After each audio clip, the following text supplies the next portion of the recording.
So, ito na. Kanina, nakuha natin yung formula natin para sa pagkuha ng sum of the n terms in an arithmetic sequence, no? Arithmetic series, which is s sub n is equal to n divided by 2 times a sub 1 plus a sub n, which is s sub n stands for the sum of the n terms, n is the number of terms, a sub 1 is the first term, and a sub n is our last term. Ngayon, derive natin yung isa pang formula kasi kung minsan may mga problem na hindi binibigay yung last term, no? So binibigay lang yung a sub 1 tapos wala ka na kumuha dun sa last term. So dati, nung nakaraan, sa lesson number 4, 5, meron tayong formula to get the last term, the a sub n, no?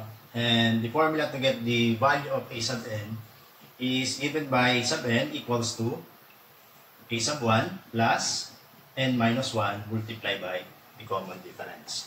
So, i-insert natin yung formula na to dito sa ating first formula to get the sum of the arithmetic sequence. Okay, so insert natin siya. So, s sub n is equal to n divided by 2 multiplied by a sub 1 plus, insert natin yung formula natin, no? Na a sub 1 is equal to n minus 1 multiplied by d. So, dito tayo. A sub 1 plus, insert natin to, a sub 1, again, plus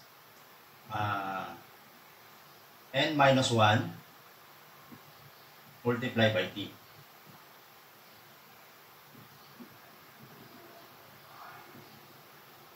So, simplify natin.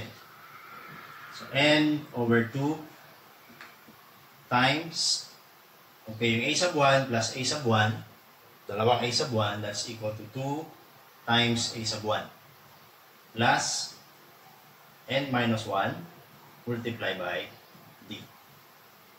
Okay? So, gamit ngayon yung pangalawang formula, which is n divided by 2 multiplied by 2 times a sub 1 plus n minus 1 times d.